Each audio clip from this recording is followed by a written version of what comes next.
ನಮಸ್ತೆ ಪ್ರೀತಿಯ ವಿದ್ಯಾರ್ಥಿಗಳೇ, ನಿಮಗೆಲ್ಲರಿಗೂ ನಮ್ಮ ಯೂಟ್ಯೂಬ್ ಚಾನಲ್ ಮಾಸ್ಟರ್ ಫಿಸಿಕ್ಸ್ ಅಕಾಡೆಮಿಗೆ ಸುಸ್ವಾಗತ. ಇವತ್ತು ಫಿಸಿಕ್ಸ್ ಪೇಪರ್ ಇತ್ತು, ಚೆನ್ನಾಗಿ ಮಾಡಿದ್ದೀರಾ ಅಂತ ಅಂದ್ಕೊಳ್ತಾ ಇದ್ದೀನಿ. ನಾನಿಲ್ಲಿ 1 ಮಾರ್ಕ್ ಮತ್ತು 5 ಮಾರ್ಕ್ ನ್ಯೂಮರಿಕಲ್ಸ್ನ ಡಿಸ್ಕಸ್ ಮಾಡೋದಕ್ಕೆ ಈ ವಿಡಿಯೋನ ಶುರು ಮಾಡ್ತಾ ಇದ್ದೀನಿ. ಸೊ ತಡ ಮಾಡೋದು ಬೇಡ, ಹೇಗೆ ನೀವು ಬರೆದಿದ್ದೀರಾ ಅನ್ನೋದನ್ನ ತಿಳ್ಕೊಳ್ತೀನಿ ಕಮೆಂಟ್ ಸೆಕ್ಷನಲ್ಲಿ. ಈಗ ಸದ್ಯಕ್ಕೆ ಏನೇನು ಆನ್ಸರ್ಸ್ ಬರೆದಿದ್ರೆ ಚೆನ್ನಾಗಿ ಮಾರ್ಕ್ಸ್ ಬರ್ತಾಯಿತ್ತು, ಕರೆಕ್ಟಾಗಿರ್ತಾ ಇತ್ತು ಆನ್ಸರ್ ಅನ್ನೋದನ್ನ ನೋಡೋಣ. ಸೊ ಇಲ್ಲಿ ನಿಮಗೆ ಫಸ್ಟ್ ಕ್ವಶನ್ ಏನಿದೆ, name the apparatus use to detect electric charge on a body ಅಂತ ಇದೆ. ಅದಕ್ಕೆ ನೀವು ಗೋಲ್ಡ್ ಲೀಫ್ ಎಲೆಕ್ಟ್ರೋಸ್ಕೋಪ್ ಅಂತಾದರೂ ಬರಿಬೋದು ಅಥವಾ ಜಸ್ಟ್ ಎಲೆಕ್ಟ್ರೋಸ್ಕೋಪ್ ಅಂತಾದರೂ ಬರಿಬೋದು. ಡಿಫೈನ್ ಎಲೆಕ್ಟ್ರಿಕ್ ಡೈಪೋಲ್ ಮೂಮೆಂಟ್ ಅಂತ ಕೇಳಿದ್ದಾರೆ. ಎಲೆಕ್ಟ್ರಿಕ್ ಡೈಪೋಲ್ ಮೂಮೆಂಟ್ ಅಂದರೆ ಏನು? ಡೈಪೋಲ್ನಿನ ಚಾರ್ಜನ್ನ ನೀವು ಡೈಪೋಲ್ ಲೆಂತ್ ಜೊತೆ ಮಲ್ಟಿಪ್ಲೈ ಮಾಡಬೇಕು. ಸೊ ಅದನ್ನು ಡಿಫೈನ್ ಮಾಡಿದ್ರೆ ನೀಟಾಗಿ ನಿಮ್ಗೆ 1 ಮಾರ್ಕ್ ಬರುತ್ತೆ. ಓಮ್ಸ್ ಲಾ ಅಂತೂ ಡೆಡ್ ಈಸಿ ಕ್ವಶನ್. ಸೊ ಎಲ್ಲರೂ ಚೆನ್ನಾಗಿ ಮಾಡಿರ್ತೀರಾ ಅಂತ ಅಂದ್ಕೊಳ್ತೀನಿ. Current is directly proportional to potential difference ಅಂತ ಅಷ್ಟೇ ಹೇಳ್ತಾ ಇದ್ದೀನಿ. ಪೂರ್ತಿ ಸೆಂಟೆನ್ಸ್ ನೀವು ಓದ್ಕೊಳ್ಳಿ. ಇದರಲ್ಲಿ ಆನ್ಸರ್ ಏನಿದೆ ಅದನ್ನು ನಾನು ಡಿಸ್ಕ್ರಿಪ್ಷನಲ್ಲಿ ಡೌನ್ಲೋಡಬಲ್ ಲಿಂಕನ್ನು ಕೊಟ್ಟಿರ್ತೀನಿ, ಅಲ್ಲಿಂದ ಡೌನ್ಲೋಡ್ ಮಾಡ್ಕೊಳ್ಬೋದು ನೀವು. ಸೊ ಫೋರ್ತ್ ಕ್ವಶನ್ ಏನಿದೆ, ಇದು ಕೂಡ ಟ್ರಿಕಿ ಆಗಿರ್ತಕ್ಕಂಥ ಕ್ವಶನ್ನು. ನಾನು ನೋಡಿದಂಗೆ ಏನಂತ ಕೊಟ್ಟಿದ್ರು ಅವರು, resistance of A carbon resistor colour code ಮಾಡಿದ್ದೀವಿ. ಅದರ ರೆಸಿಸ್ಟೆನ್ಸ್ ಎಷ್ಟಿದೆ ಅಂದರೆ 500 ± 50 ಓಮ್ ಇದೆ. ಹಾಗಿದ್ರೆ ಫೋರ್ತ್ ರಿಂಗಿನ ಕಲರ್ ಏನು ಅಂತ, ಫೋರ್ತ್ ರಿಂಗ್ ಏನು ಕೊಡುತ್ತೆ? ಟಾಲರೆನ್ಸ್ ಕೊಡ್ತದೆ. ಸೊ ನೀವು 50 ಏನಿದೆ ಅದು 10% ಆಫ್ 500, ಅಂದರೆ ಟಾಲರೆನ್ಸ್ ಏನಾಯಿತು 10% ಅಂತ ಕ್ಯಾಲ್ಕುಲೇಟ್ ಮಾಡ್ಕೊಳ್ಬೇಕು. ಡೈರೆಕ್ಟಾಗಿ ನೀವು ಸಿಲ್ವರ್ ಅಂತ ಬರೆದ್ರೆ ಬಹುಶಃ ಮಾರ್ಕ್ಸ್ ಕಟ್ ಆಗಬಹುದು, ಚಾನ್ಸ್ ಕಡಿಮೆ, ಬಟ್ ಕಟ್ಟಾದರೆ ನೀವು ಅದನ್ನು ಚಾಲೆಂಜ್ ಮಾಡೋದಕ್ಕಾಗಲ್ಲ, ಸ್ಟೆಪ್ಸ್ ತೋರಿಸಿರಲ್ಲ. ಹಾಗಾಗಿ ಸ್ಟೆಪ್ಸ್ ತೋರಿಸಿದ್ರೆ ಒಳ್ಳೆಯದು. ಸೊ 10% ಟಾಲರೆನ್ಸ್ಗೆ ಯಾವ ಕಲರ್ನ ನಾವು ಬಳಕೆ ಮಾಡ್ತೀವಿ? ಸಿಲ್ವರ್. ಆ ಥರ ಬರಿಬೇಕಾಗತ್ತೆ. ಫಿಫ್ತ್ ಕ್ವಶನ್ ಕೂಡ ಅಪ್ಲಿಕೇಶನ್ ಲೆವೆಲ್ ಕ್ವಶನ್ ಆಗಿತ್ತು. ಏನಂತ ಹೇಳ್ತಾ ಇದ್ದಾರೆ, ಒಂದು ಚಾರ್ಜ್ಡ್ ಪಾರ್ಟಿಕಲ್ನ ಮ್ಯಾಗ್ನೆಟಿಕ್ ಫೀಲ್ಡ್ಗೆ ಆಂಟಿ ಪ್ಯಾರಲಲ್ ಆಗಿ ನಾವು ಅದನ್ನು ಕಳಿಸಿದ್ರೆ ಅದರ ಮೇಲೆ ಎಷ್ಟು ಫೋರ್ಸ್ ಬೀಳ್ತದೆ ಅಂತ. ಸೊ ಮ್ಯಾಗ್ನೆಟಿಕ್ ಫೋರ್ಸ್ಗೆ ಫಾರ್ಮುಲಾ ಬರ್ಕೊಂಡೆ, Q V B sine theta. ಇಲ್ಲಿ ಥೀಟಾ 180 ಡಿಗ್ರಿ ಇದೆ. ಸೊ ಸೈನ್ 180 ಏನಾಗಿರುತ್ತೆ? 0. ಹಾಗಾಗಿ ಫೋರ್ಸ್ ಇರೋದೇ ಇಲ್ಲ. ಈ ಆನ್ಸರ್ನ ಅವ್ರು ಎಕ್ಸ್ಪೆಕ್ಟ್ ಮಾಡ್ತಾ ಇರ್ತಾರೆ. ಕ್ವಶನ್ ನಂಬರ್ 6 ಕೂಡ ಡೆಡ್ ಈಸಿ. ಮ್ಯಾಗ್ನೆಟಿಕ್ ಡಿಕ್ಲಿನೇಷನ್ ಅಂದರೆ ಏನು ಅಂತ, ಆ್ಯಂಗಲ್ ಬಿಟ್ವೀನ್ ಮ್ಯಾಗ್ನೆಟಿಕ್ ಮೆರಿಡಿಯನ್ ಮತ್ತು ಜಿಯೋಗ್ರಾಫಿಕ್ ಮೆರಿಡಿಯನ್ ಅಂತ ಬರೀಬೇಕಾಗತ್ತೆ. Next question, mention the significance of Lenz law, conservation of energy. ಇಲ್ಲಿ ಕ್ವಶನ್ ನಂಬರ್ 8 ಏನಿದೆ ಅದನ್ನು ಸ್ವಲ್ಪ ನಾನು ನನ್ನ ಸ್ಟೂಡೆಂಟ್ಸಿಗೆ ಇದ್ರ ಬಗ್ಗೆ ಭಾಳಷ್ಟು ಬಾರಿ ಹೇಳ್ತಾ ಇರ್ತೀನಿ. ಯಾಕೆಂದರೆ NCERT ಟೆಕ್ಸ್ಟ್ ಬುಕ್ಕಲ್ಲಿ ಅವರು ಫ್ರೀಕ್ವೆನ್ಸಿ ಅಂದಾಗಲೆಲ್ಲ ಒಮೆಗಾ ತೊಗೊಂಡಿದ್ದಾರೆ. ಅವ್ರು ಎಫ್ ಬಗ್ಗೆ ಯಾವುದೇ ಫಾರ್ಮುಲಾಸ್ ಕೊಟ್ಟಿಲ್ಲ AC-ನಲ್ಲಿ. ಸೊ ಬಟ್ ಇಲ್ಲಿ ಫ್ರೀಕ್ವೆನ್ಸಿ ಅಂದರೆ ಎಫ್ ಕೂಡ ತಿಳ್ಕೊಳ್ಬೋದು. ಹಾಗಾಗಿ ಎರಡೂ ಫಾರ್ಮುಲಾ ಬರೆದ್ರೆ ಒಳ್ಳೆಯದು. ಇಲ್ಲೂ ಮಾರ್ಕ್ಸ್ ಕಟ್ಟಾಗೋ ಚಾನ್ಸಸ್ ಭಾಳ ಕಡಿಮೆ, ಬಟ್ ರಿಸ್ಕ್ ಬೇಡ, ಸೇಫರ್ ಸೈಡಲ್ಲಿ ಇರೋಣ ಅಂದರೆ ಎರಡಕ್ಕೂ ಉತ್ತರ ಬರೆಯೋದು ಒಳ್ಳೆಯದು. ಸೊ ಆ್ಯಂಗುಲರ್ ಫ್ರೀಕ್ವೆನ್ಸಿಗೆ 1/√LC, ಡೈರೆಕ್ಟ್ ಫ್ರೀಕ್ವೆನ್ಸಿ ಅಥವಾ ಲೀನಿಯರ್ ಫ್ರೀಕ್ವೆನ್ಸಿಗೆ 1/2π√LC. ಸೊ ಈ ಥರ ಬರೀತೀರಾ. ಬರೆದ ಮೇಲೆ ನೋಡ್ಕೊಳ್ಳಿ, ಯಾವತ್ತೂ ಅಷ್ಟೇ ಟರ್ಮ್ಸ್ನ ಎಕ್ಸ್ಪ್ಲೈನ್ ಮಾಡಬೇಕು. ಎಲ್ಲಂದರೆ inductance of the inductor, C ಅಂದರೆ capacitance of the capacitor. So 9ನೇ ಕ್ವಶನ್ ಕೂಡ ಸ್ವಲ್ಪ ಚೆನ್ನಾಗಿದೆ, ಕ್ವಶನ್ ಚೆನ್ನಾಗಿರೋದು ಕೊಟ್ಟಿದ್ದಾರೆ. ಮ್ಯಾಗ್ನಿಟ್ಯೂಡ್ ಆಫ್ ಎಲೆಕ್ಟ್ರಿಕ್ ಫೀಲ್ಡ್ ಮತ್ತು ಮ್ಯಾಗ್ನಿಟ್ಯೂಡ್ ಆಫ್ ಮ್ಯಾಗ್ನೆಟಿಕ್ ಫೀಲ್ಡ್ ನಡುವೆ ಏನು ರಿಲೇಷನ್ ಇದೆ ಎಲೆಕ್ಟ್ರೋಮ್ಯಾಗ್ನೆಟಿಕ್ ವೇವ್ಸಲ್ಲಿ ಅಂತ ಕೇಳ್ತಾ ಇದ್ದಾರೆ. ಸೊ E/B ಮಾಡಿದ್ರೆ ನನಗೆ ಸ್ಪೀಡ್ ಆಫ್ ಎಲೆಕ್ಟ್ರೋಮ್ಯಾಗ್ನೆಟಿಕ್ ವೇವ್ ಸಿಗುತ್ತೆ. ಇಲ್ಲೂ ಕೂಡ ಟರ್ಮ್ಸ್ನ ನಾನು ಎಕ್ಸ್ಪ್ಲೈನ್ ಮಾಡಿದ್ದೀನಿ. ಸೊ ಕ್ವಶನ್ ನಂಬರ್ 10, ಇದು ಕೂಡ ಚೆನ್ನಾಗಿರೋಂಥ ಕ್ವಶನ್ ಕೇಳಿದ್ದಾರೆ, ಟ್ರಿಕ್ಕಿ ಆಗಿದೆ. ಎಲೆಕ್ಟ್ರೋಮ್ಯಾಗ್ನೆಟಿಕ್ ಸ್ಪೆಕ್ಟ್ರಮಲ್ಲಿ ಅಲ್ಟ್ರಾವೈಲೆಟ್ ಮತ್ತು ಗಾಮಾ ರೇಡಿಯೇಷನ್ಸ್ ಮಧ್ಯೆ ಯಾವ ರೇಸ್ ಇರುತ್ತೆ ಅಂತ ಕೇಳ್ತಾ ಇದ್ದಾರೆ. ಉತ್ತರ X rays. What are coherent sources of light ಅಂತ ಕೇಳ್ತಾ ಇದ್ದಾರೆ. ಯಾವಾಗ ಎರಡು ಸೋರ್ಸಸ್ನ ನಾವು ಕೊಹರೆಂಟ್ ಅಂತ ಹೇಳ್ತೀವಿ ಅಂತ ಇಲ್ಲಿ ಉತ್ತರದಲ್ಲಿ ಬರೆದಿದ್ದೀನಿ. ನಿಮಗೂ ಇದು ಚೆನ್ನಾಗಿ ಗೊತ್ತಿರುತ್ತೆ, ಜಸ್ಟ್ ರೀಡ್ ಒನ್ಸ್. ಸೊ ಇಲ್ಲಿ ಒಂದು ಅಪ್ಲಿಕೇಶನ್ ಲೆವೆಲ್ ಕ್ವಶನ್ ಬಂದಿದೆ. ರಿಸಾಲ್ವಿಂಗ್ ಪವರ್ ಆಫ್ ಟೆಲಿಸ್ಕೋಪ್ ಏನಾಗುತ್ತೆ when we increase the diameter of objective lens. So resolving power ಏನಿದೆ that is directly proportional to diameter of objective or aperture of the objective ಅಂತ ಕರಿತೀವಿ. ಹಾಗಾಗಿ ಅದು increase ಆದರೆ resolving power ಕೂಡ increase ಆಗುತ್ತೆ.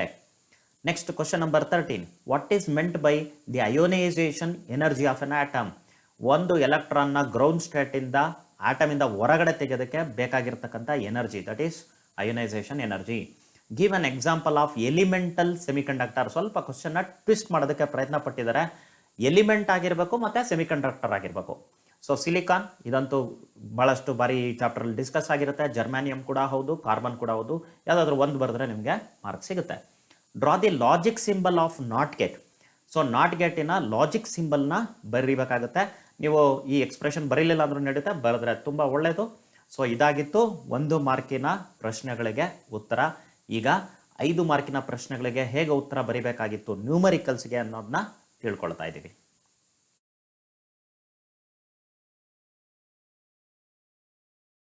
So 5 mark questions ಈ ಥರ ಇತ್ತು. 44th ಕ್ವಶನ್ ಏನಿದೆ ಸ್ವಲ್ಪ ಲಿಟ್ರಲಿ ಈಸಿ ಇತ್ತು ಬೇರೆ ಕ್ವಶನ್ಸ್ಗೆ ಕಂಪೇರ್ ಮಾಡಿದ್ರೆ. 2 ಸ್ಮಾಲ್ ಚಾರ್ಜರ್ ಸ್ಪಿಯರ್ಸ್ ಇತ್ತು ನಮ್ಮ ಹತ್ರ. 2 × 10⁻⁷ ಕೂಲಮ್, 3 × 10⁻⁷ ಕೂಲಮ್. ಅವುಗಳ ನಡುವೆ ಡಿಸ್ಟೆನ್ಸ್ 3 ಸೆಂಟಿಮೀಟರ್ ಇತ್ತು. ಎಲೆಕ್ಟ್ರೋಸ್ಟಾಟಿಕ್ ಫೋರ್ಸ್ನ ಕಂಡುಹಿಡಿಯಿರಿ ಅಂತ ಕೇಳಿದ್ರು. What happens to the force when the distance is doubled ಅಂತ ಇನ್ನೊಂದು ಆ್ಯಡ್ ಕ್ವಶನ್ ಕೇಳಿದ್ರು ಅಲ್ಲಿ. ಸೊ ನಾವು ಇಲ್ಲಿ ಕೂಲಮ್ಸ್ ಫೋರ್ಸಿಗೆ ಫಾರ್ಮುಲಾ ಇರುತ್ತಲ್ಲ ಅದನ್ನು ಬರ್ಕೊಳ್ತೀವಿ, ಸಬ್ಸ್ಟಿಟ್ಯೂಟ್ ಮಾಡ್ತೀವಿ.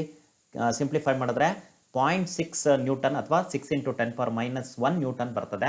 ನೆಕ್ಸ್ಟ್ ಏನು ಮಾಡ್ತೀನಿ, ಡಿಸ್ಟೆನ್ಸ್ ಡಬಲ್ ಆದರೆ 3 ಸೆಂಟಿಮೀಟರ್ ಬದಲು 6 ಸೆಂಟಿಮೀಟರ್ ಹಾಕೊಳ್ತೀನಿ. ಆವಾಗ ನಮಗೆ ಸೆಕೆಂಡ್ ಟೈಮ್ ಫೋರ್ಸ್ ಎಷ್ಟು ಬರುತ್ತೆ, 1.5 × 10⁻⁻1 ನ್ಯೂಟನ್ ಬರ್ತದೆ. ಸೊ ಕ್ವಶನ್ ನಂಬರ್ 45 ಇದೆ.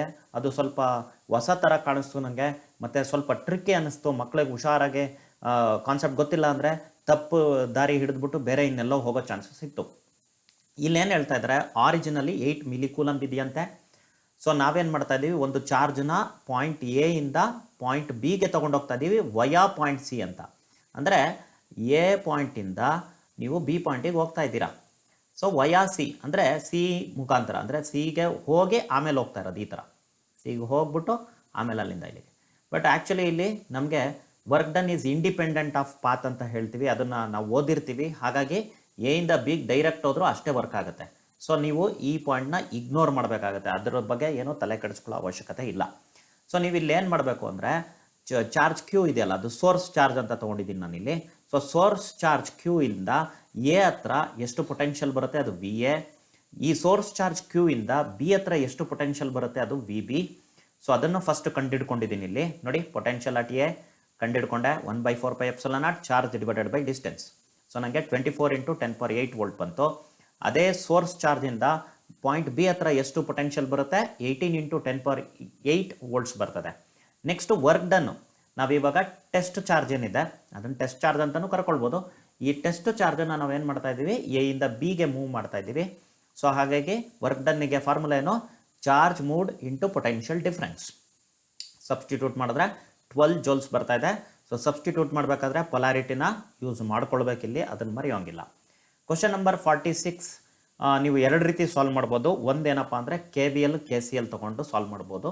ಸೊ ಬಟ್ ಇದು ತುಂಬ ಲೆಂತಿ ಆಗುತ್ತೆ. ಈಕ್ವೇಷನ್ಸ್ ಬರುತ್ತೆ, ಸೈಮಲ್ಟೇನಿಯಸ್ ಆಗಿ ಸಾಲ್ವ್ ಮಾಡಬೇಕಾಗತ್ತೆ ಈ 2 ಈಕ್ವೇಷನ್ಸ್ನ.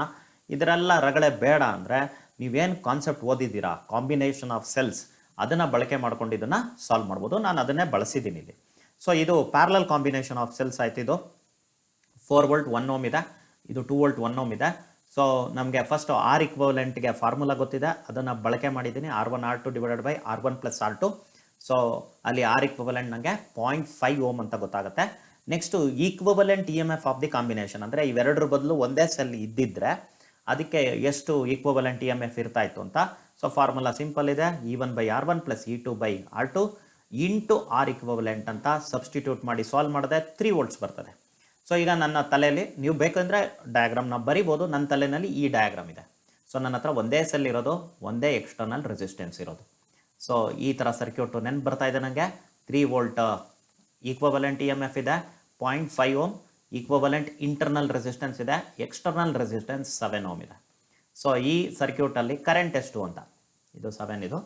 ಸೊ ಈ ಸರ್ಕ್ಯೂಟಲ್ಲಿ ಕರೆಂಟ್ ಎಷ್ಟು ಅನ್ನೋದಕ್ಕೆ ಸಿಂಗಲ್ ಲೂಪ್ ಸರ್ಕ್ಯೂಟಲ್ಲಿ ನಾವೇನು ಮಾಡ್ತೀವಿ, total voltage divided by total resistance ಹಾಕ್ಕೊಳ್ತೀವಿ. ಸಬ್ಸ್ಟಿಟ್ಯೂಟ್ ಮಾಡಿದ್ರೆ ಇಲ್ಲೊಂದು ಯೂನಿಟ್ ಬರೆಯೋದು ಮರ್ತ್ಬಿಟ್ಟಿದ್ದೀನಿ. So please do write the units. Unit ಇಲ್ಲ ಅಂದರೆ ಮಾರ್ಕ್ಸ್ ಕಟ್ ಆಗ್ಬೋದು. I = 0.4 ampere. ಸೊ ಇದಾಗಿತ್ತು ಉತ್ತರ ಕ್ವಶನ್ ನಂಬರ್ 46ಗೆ. ಸೊ 47 ಈಸಿ ಇದೆ, 2 ಫಾರ್ಮುಲಾ ಇದೆ. 2 ಫಾರ್ಮುಲಾಗೆ ನೀವು ಸಬ್ಸ್ಟಿಟ್ಯೂಷನ್ ಮಾಡಿ ಆನ್ಸರ್ಸ್ನ ಕಂಡುಹಿಡ್ಕೊಳ್ಬೋದು. ಸೊ ಒಂದು ಸರ್ಕ್ಯುಲರ್ ಕಾಪರ್ ಕಾಯಿಲ್ ಇದೆ, ಅದರ ರೇಡಿಯಸ್ ಕೊಟ್ಟಿದ್ದಾರೆ, ಅದರಲ್ಲಿ ನಂಬರ್ ಆಫ್ ಟರ್ನ್ಸ್ನ ಕೊಟ್ಟಿದ್ದಾರೆ, current flowing through the coil ಕೊಟ್ಟಿದ್ದಾರೆ. ಈ ಕಾಯಿಲಿನ ಸೆಂಟ್ರಲ್ಲಿ ಮ್ಯಾಗ್ನೆಟಿಕ್ ಫೀಲ್ಡ್ ಎಷ್ಟಿರುತ್ತೆ ಅಂತ ಮೊದಲನೇ ಪ್ರಶ್ನೆ ಕೊಟ್ಟಿದ್ದಾರೆ. ಎರಡನೇ ಪ್ರಶ್ನೆ ಈ ಕಾಯಿಲಿನ ಮ್ಯಾಗ್ನೆಟಿಕ್ ಡೈಪೋಲ್ ಮೂಮೆಂಟ್ ಎಷ್ಟು ಅಂತ ಕೊಟ್ಟಿದ್ದಾರೆ. ಸೊ ಕೊಟ್ಟಿರೋ ಡೇಟಾನ ಬರ್ಕೊಂಡಿದ್ದೀನಿ, ಅವ್ರು ಏನು ಕೇಳ್ತಾ ಇದ್ದಾರೆ ಅಂತ ಬರ್ಕೊಂಡಿದ್ದೀನಿ. So this should be small letter M. Okay, ಅಲ್ಲೊಂಚೂರು ಮಿಸ್ಟೇಕ್ ಇದೆ ನೋಡ್ಕೊಳ್ಳಿ. ಸೊ ಬಿ ನಾಟ್ ಅಂದರೆ ಮ್ಯಾಗ್ನೆಟಿಕ್ ಫೀಲ್ಡ್ ಅಟ್ ದಿ ಸೆಂಟರಿಗೆ ಫಾರ್ಮುಲಾ ಏನು mu naught N I divided by 2r. Simplify ಮಾಡಿದ್ರೆ ಸಬ್ಸ್ಟಿಟ್ಯೂಟ್ ಮಾಡಿ ನನಗೆ 40 × 10⁻⁵ ಟೆಸ್ಲಾ ಬರ್ತಾ ಇದೆ. ಸೊ ಮ್ಯಾಗ್ನೆಟಿಕ್ ಡೈಪೋಲ್ ಮೂಮೆಂಟ್ಗೆ ಫಾರ್ಮುಲಾ ಏನು N into I into area of the loop. Area ಡೈರೆಕ್ಟಾಗಿ ಗೊತ್ತಿಲ್ಲ, ಸೊ πr² ಅಂತ ತೊಗೊಳ್ತೀನಿ. ಸೊ ಅಲ್ಲಿಗೆ ನನಗೆ ಸಬ್ಸ್ಟಿಟ್ಯೂಟ್ ಮಾಡಿ ಫೈನಲ್ ಆನ್ಸರ್ ಏನಂತ ಬರ್ತಾ ಇದೆ 0.4963 ampere metre square. So question number 48 ಸ್ವಲ್ಪ ಸ್ಟೆಪ್ಸನ್ನು ಜಾಸ್ತಿ ಕೇಳ್ತಕ್ಕಂತಹ ಕ್ವಶನ್ ಆಗಿತ್ತು, ಬಟ್ ಡೈರೆಕ್ಟಾಗಿ ಇರ್ತಕ್ಕಂಥದ್ದು. 2 ಫಾರ್ಮುಲಾ ಇದೆ, 2 ಫಾರ್ಮುಲಾನ ಬಳಕೆ ಮಾಡಿಕೊಂಡು ನೀವು ಸಾಲ್ವ್ ಮಾಡ್ಬೋದು. ಸೊ ಇಲ್ಲಿ ಪ್ರಿಸಮ್ನ ಇಕ್ವಿಲ್ಯಾಟ್ರಲ್ ಗ್ಲಾಸ್ ಪ್ರಿಸಮ್ ಅಂತ ಕೊಟ್ಟಿದ್ದಾರೆ, ಹಾಗಾಗಿ ಆ್ಯಂಗಲ್ ಆಫ್ ಪ್ರಿಸಮ್ 60 ಡಿಗ್ರಿ ಆಯಿತು. ರಿಫ್ರಾಕ್ಟಿವ್ ಇಂಡೆಕ್ಸ್ನ 3.2 ಅಂತ ಕೊಟ್ಟಿದ್ದಾರೆ, ಅದನ್ನು 1.5 ಅಂತ ಬರ್ಕೊಂಡಿದ್ದೀನಿ. ಸ್ಪೀಡ್ ಆಫ್ ಲೈಟ್ ಇನ್ ವ್ಯಾಕ್ಯೂಮ್ನ ಕೊಟ್ಟಿದ್ದಾರೆ 3 × 10⁸ ಮೀಟರ್ ಪರ್ ಸೆಕೆಂಡ್. ಕೇಳ್ತಾ ಇರೋ ಪ್ರಶ್ನೆ ಏನು ಆ್ಯಂಗಲ್ ಆಫ್ ಡಿವಿಯೇಷನ್ ಏನು ಅಂತ ಕೇಳ್ತಾ ಇದ್ದಾರೆ. ನೋಡ್ಕೊಳ್ಳಿ, ಇಲ್ಲಿ such that ray inside the prism is parallel to its base. ಅಂದರೆ ಈ ಥರ ಪ್ರಿಸಮ್ ಇದೆಯಲ್ಲ, ರಿಫ್ರಾಕ್ಟೆಡ್ ರೇ ಏನಿದೆ ಪ್ರಿಸಮ್ ಒಳಗಡೆ ಹೋಗ್ತಾ ಇರೋದು, ಅದು parallel to the base of the prism ಇದೆ. ಸೊ ಈ ಕಂಡೀಷನ್ ಏನು ಹೇಳುತ್ತೆ ಅಂದರೆ, ನಾವು ಯಾವ ಇದು ಕಂಡೀಷನಲ್ಲಿ ಪ್ಲೇಸ್ ಮಾಡಿದ್ದೀವಿ ಪ್ರಿಸಮ್ ಅಂದರೆ ಮಿನಿಮಮ್ ಆ್ಯಂಗಲ್ ಆಫ್ ಡಿವಿಯೇಷನ್ ಏನಿದೆ, ಆ್ಯಂಗಲ್ ಆಫ್ ಮಿನಿಮಮ್ ಡಿವಿಯೇಷನ್ ಬಂದಿದೆ. ಸೊ ಮಿನಿಮಮ್ ಡಿವಿಯೇಷನ್ ಪ್ರೊಡ್ಯೂಸ್ ಆಗುವಂಥ ಕಂಡೀಷನಲ್ಲಿ ಇರೋದ್ರಿಂದ ನಾವು ಡಿರೈವ್ ಮಾಡಿರೋ ಈಕ್ವೇಷನ್ನ ಬಳಕೆ ಮಾಡ್ತಾ ಇದ್ದೀನಿ ಇಲ್ಲಿ. ಯಾವುದದು ನೀವು ಈ ಫಾರ್ಮುಲಾನ ಡಿರೈವ್ ಮಾಡಿರ್ತೀರಲ್ವಾ, ಸೊ ಅದನ್ನು ಬಳಕೆ ಮಾಡ್ಕೊಳ್ತಾ ಇದ್ದೀನಿ. ಇಲ್ಲಿ ನನಗೆ ಡಿ ಗೊತ್ತಿಲ್ಲ, ಸೊ ಏನು ಇನ್ನು ಉಳಿದಿರೋದೆಲ್ಲ ಗೊತ್ತಿದೆ. ಸಬ್ಸ್ಟಿಟ್ಯೂಟ್ ಮಾಡ್ತಾ ನಿಧಾನಕ್ಕೆ ಸಿಂಪ್ಲಿಫೈ ಮಾಡ್ಕೊಂಡು ಬರ್ತಾ ಇದ್ದೀನಿ. ಕೊನೆಗೆ ನನಗೆ ಡಿ ಏನಿದೆ 37.2 ಡಿಗ್ರಿ ಅಂತ ಗೊತ್ತಾಗುತ್ತೆ. ಸೊ ಇದಕ್ಕೆ ನೀವು ಟ್ರಿಗ್ನಾಮೆಟ್ರಿಕ್ ಟೇಬಲ್ಸ್ ಏನು ಕೊಡ್ತಾರೆ ಎಕ್ಸಾಮಿನೇಷನಲ್ಲಿ ಅದನ್ನು ಬಳಕೆ ಮಾಡಬೇಕಾಗತ್ತೆ ಈ ಆ್ಯಂಗಲ್ ತಿಳ್ಕೊಳ್ಳೋದಕ್ಕೆ, right. So next speed of light in the given medium, ಅಂದರೆ ಮೆಟೀರಿಯಲ್ ಆಫ್ ದಿ ಪ್ರಿಸಮ್ ಏನಿದೆ ಆ ಮೀಡಿಯಮಲ್ಲಿ ಎಷ್ಟು ಬರುತ್ತೆ ಅಂದರೆ speed of light in vacuum divided by refractive index of the given material. So ಅದನ್ನು ಸಬ್ಸ್ಟಿಟ್ಯೂಟ್ ಮಾಡಿದ್ರೆ 2 × 10⁸ ಮೀಟರ್ ಪರ್ ಸೆಕೆಂಡ್ ಬರ್ತದೆ. ಸೊ ಇದಾಗಿತ್ತು 48th question. 49th question easy ಇದೆ, ಬಟ್ ಲಾಸ್ಟ್ ಪಾರ್ಟ್ ನಿಮಗೆ ಕಾನ್ಸೆಪ್ಟ್ ಗೊತ್ತಿಲ್ಲ ಅಂದರೆ ಕಷ್ಟ ಆಗ್ಬೋದು. ಸೊ ಏನು ಕೇಳ್ತಾ ಇದ್ದಾರೆ, ಡಿಸ್ಟೆನ್ಸ್ ಬಿಟ್ವೀನ್ ಸ್ಲಿಟ್ಸ್ ಕೊಟ್ಟಿದ್ದಾರೆ. ಫಸ್ಟ್ ಟೈಮ್ ಯಾವ ವೇವ್ ಲೆಂತ್ ಯೂಸ್ ಮಾಡ್ತಾ ಇದ್ದೀವಿ ಅಂತ ಕೊಡ್ತಾ ಇದ್ದಾರೆ. Distance between slit and the screen ಕೂಡ ಕೊಡ್ತಾ ಇದ್ದಾರೆ. ಫ್ರಿಂಜ್ ವಿಡ್ತ್ ಎಷ್ಟು ಅಂತ ಕೇಳ್ತಾ ಇದ್ದಾರೆ ಮೊದಲನೇ ಪ್ರಶ್ನೆ. ಸೊ ಆಮೇಲೆ ಏನು ಮಾಡ್ತಾ ಇದ್ದಾರೆ, ವೇವ್ ಲೆಂತ್ನ ಚೇಂಜ್ ಮಾಡ್ತಾ ಇದ್ದಾರೆ. Percentage change in fringe width, ಬರೀ ಚೇಂಜ್ ಇನ್ ಫ್ರಿಂಜ್ ವಿಡ್ತ್ ಅಲ್ಲ, percentage change in fringe width ಕೇಳ್ತಾ ಇದ್ದಾರೆ. ಸೊ ಫ್ರಿಂಜ್ ವಿಡ್ತ್ಗೆ ಫಾರ್ಮುಲಾ ಗೊತ್ತಿದೆ. ಫಸ್ಟ್ ಟೈಮ್ಗೆ ಅದು λ1d divided by D substitution ಮಾಡಿದೆ. ಸಿಂಪಲ್ ನಂಬರ್ಸ್ ಕೊಟ್ಟಿದ್ದಾರೆ, ಹಾಗಾಗಿ 400 × 10⁻⁶ ಮೀಟರ್ ಬಂತು. ಸೆಕೆಂಡ್ ಕೇಸಲ್ಲೂ ಅಷ್ಟೇ ಕ್ಯಾಲ್ಕುಲೇಷನ್ ಸಿಂಪಲ್ ಇದೆ. λ2d divided by D substitution ಮಾಡಿದೆ 700 × 10⁻⁶ ಬರುತ್ತೆ. ಸೊ ಪರ್ಸೆಂಟೇಜ್ ಚೇಂಜ್ ಅಂದರೆ ಏನು, change in fringe width per unit initial fringe width into 100. So ಇದು ಫಾರ್ಮುಲಾ ಫಾರ್ ಪರ್ಸೆಂಟೇಜ್ ಚೇಂಜ್, ಅದನ್ನೇ ಇಲ್ಲಿ ಬರ್ಕೊಂಡಿದ್ದೀನಿ. Final fringe width minus initial fringe width divided by initial fringe width. ಇದು ಮಾಡಿದ್ರೆ ರಿಲೇಟಿವ್ ಚೇಂಜ್ ಸಿಗುತ್ತೆ, into 100 ಮಾಡಿದ್ರೆ ಪರ್ಸೆಂಟೇಜ್ ಚೇಂಜ್ ಸಿಗುತ್ತೆ. Substitute ಎಲ್ಲ ಮಾಡಿದ್ರೆ 0.75 × 100 ಬರುತ್ತೆ. So answer is 75%. So last question ಏನಿದೆ ಸ್ವಲ್ಪ ಪೇಷನ್ಸಿಂದ ಸಾಲ್ವ್ ಮಾಡಬೇಕಾಗತ್ತೆ. ಸೊ ಇಲ್ಲಿ ಆಕ್ಟಿವಿಟಿ ಆಫ್ ಕಾರ್ಬನ್ 14 ಲಿವಿಂಗ್ ಮೆಟೀರಿಯಲಲ್ಲಿದ್ದರೆ ಅದು 15 ಡಿಕೇಸ್ ಪರ್ ಮಿನಿಟ್ ಪರ್ ಗ್ರಾಮ್ ಅಂತ ಕೊಟ್ಟಿದ್ದಾರೆ. ಅದೇ ಯಾವುದೋ ಒಂದು ಸ್ಪೆಸಿಮನ್ ಸಿಕ್ಕಿದೆ ಆರ್ಕಿಯಾಲಜಿಸ್ಟ್ಗೆ, ಅವರಿಗೆ ಬರ್ತಾ ಇರೋ ಆಕ್ಟಿವಿಟಿ ಎಷ್ಟಿದೆ 1.5 DK per minute per gram ಇದೆ. ಸೊ ಏಜ್ ಆಫ್ ದಿ ಸ್ಪೆಸಿಮನ್ನ ಕ್ಯಾಲ್ಕುಲೇಟ್ ಮಾಡಿ, ಆ ಸ್ಪೆಸಿಮನ್ ಏನು ಸಿಕ್ಕಿದೆ ಅದರ ಏಜನ್ನು ಹೇಳಿ ಅಂತ ಕೇಳ್ತಾ ಇದ್ದಾರೆ. ಆಫ್ ಲೈಫ್ ಆಫ್ ಕಾರ್ಬನ್ನ ಕೊಟ್ಟಿದ್ದಾರೆ. ಸೊ ಇಲ್ಲಿ ಆಕ್ಟಿವಿಟಿ ಇನಿಷಿಯಲ್ ಆಕ್ಟಿವಿಟಿ ಬರ್ಕೊಂಡಿದ್ದೀನಿ, ಇಲ್ಲಿ ಈಗಿರ್ತಕ್ಕಂಥ ಆಕ್ಟಿವಿಟಿ ಬರ್ಕೊಂಡಿದ್ದೀನಿ, ಟೈಮ್ ಕೇಳ್ತಾ ಇದ್ದಾರೆ. ಸೊ ಇಲ್ಲಿ ನೋಡಿ ಆಫ್ ಲೈಫ್ನ ಅದು ಇಯರ್ಸಲ್ಲಿ ಕೊಟ್ಟಿದ್ದಾರೆ, ನೀವು ಅದನ್ನೇ ಉಳಿಸ್ಕೊಂಡು ಕ್ಯಾಲ್ಕುಲೇಟ್ ಮಾಡ್ಬೋದು. ಅಥವಾ ನೀವು SI ಯೂನಿಟ್ಸಲ್ಲಿ ಮಾಡ್ತೀನಿ ಅಂದರೆ ಸೆಕೆಂಡ್ಸಿಗೆ ಹೋಗಿ ಮಾಡಬೇಕಾಗತ್ತೆ, ಕಷ್ಟ ಆಗುತ್ತೆ. ಅವ್ರು ಇಲ್ಲೇನು ಕೇಳಿಲ್ಲ ನಮ್ಮನ್ನ, ಈ ಯೂನಿಟ್ಸಲ್ಲೇ ಸ್ಪೆಸಿಫೈ ಮಾಡಿ ಅಂತ. ಸೊ ಐ ಥಾಟ್ ಏನು ಕನ್ವರ್ಷನ್ ಬೇಕಾಗಿಲ್ಲ, ನಾನು ಫೈನಲ್ ಆನ್ಸರ್ನ ಇಯರ್ಸಲ್ಲೇ ಇಡ್ತೀನಿ. ಸೊ ಫಸ್ಟು DK ಕಾನ್ಸ್ಟೆಂಟ್ನ ತಿಳ್ಕೊಳ್ಬೇಕಾಗತ್ತೆ. 0.693 ಡಿವೈಡೆಡ್ ಬೈ ಆಫ್ ಲೈಫ್, ಅದನ್ನು ಸಾಲ್ವ್ ಮಾಡಿದ್ರೆ ನನಗೆ 1.21 × 10⁻⁴ ಪರ್ ಇಯರ್ ಸಿಗ್ತದೆ. ಸೊ DK ಕಾನ್ಸ್ಟೆಂಟ್ ಸಿಕ್ತು. ನೆಕ್ಸ್ಟು ಆಕ್ಟಿವಿಟಿಗೊಂದು ಈಕ್ವೇಷನ್ ಇದೆ, activity of the radioactive sample at any ಇನ್ಸ್ಟೆಂಟ್ಗೆ ಈ ಥರದೊಂದು ಫಾರ್ಮುಲಾ ಬರುತ್ತೆ. So R = R0 e to the power minus λt, ಅದನ್ನು ಬಳಕೆ ಮಾಡ್ಕೊಂಡಿದ್ದೀನಿ. e ಪವರ್ λtಗೆ ಏನು ಫಾರ್ಮ್ ಬರುತ್ತೆ ಅಂತ ನೋಡಿಕೊಂಡು 10 ಅಂತ ಆನ್ಸರ್ ಬರುತ್ತೆ. ಸೊ ನೆಕ್ಸ್ಟು ಲಾಗ್ ಎರಡೂ ಕಡೆ ಹಾಕೊಳ್ತೀನಿ, log to the base e so ನಿಮ್ಗೆ ಗೊತ್ತಿದೆ ಲಾಗ್ ಮತ್ತು ಎಕ್ಸ್ಪೊನೆನ್ಷಿಯಲ್ ಫಂಕ್ಷನ್ ಕ್ಯಾನ್ಸಲ್ ಆಗುತ್ತೆ. ಸೊ ಲ್ಯಾಂಬ್ಡಾ ಟಿ ಉಳ್ಕೊಳ್ತು. ಇಲ್ಲಿ log to the base e of 10 ಇದೆ. ಸೊ ಅದು ನಮಗೆ ಡೈರೆಕ್ಟಾಗಿ ಗೊತ್ತಿರಲ್ಲ. So log to the base 10ಗೆ ಕನ್ವರ್ಟ್ ಮಾಡ್ಕೊಳ್ತೀನಿ. 2.303 ಇಂದ ಮಲ್ಟಿಪ್ಲೈ ಮಾಡಿ. So log to the base 10 of 10 ಏನಿದೆ ಅದು 1 ಅಂತ ಗೊತ್ತಿದೆ. ಸೊ ಆನ್ಸರ್ 2.303 ಬಂತು. ಸೊ ನೆಕ್ಸ್ಟು ಟಿ ಬೇಕು ಅಂದರೆ ಏನು ಮಾಡಬೇಕು, ಈ 2.303ನ ಲ್ಯಾಂಬ್ಡಾಯಿಂದ ಡಿವೈಡ್ ಮಾಡಬೇಕು. ಲ್ಯಾಂಬ್ಡಾ ವ್ಯಾಲ್ಯೂ ಗೊತ್ತಾಗಿದೆ, ಸಬ್ಸ್ಟಿಟ್ಯೂಟ್ ಮಾಡಿ ಸಾಲ್ವ್ ಮಾಡಿದೆ. 1.9 ಇಂಟು 1.9033 ಇಂಟು 10⁴ ಇಯರ್ಸ್ ಅಂತ ಬರ್ತಾ ಇದೆ. ಸೊ ನ್ಯೂಮರಿಕಲ್ಸು ತುಂಬ ಈಸಿಯಾಗಿ ಏನೂ ಇರಲಿಲ್ಲ, ಹಾಗಂತ ತುಂಬ ಕಷ್ಟವಾಗೂ ಏನೂ ಇರಲಿಲ್ಲ.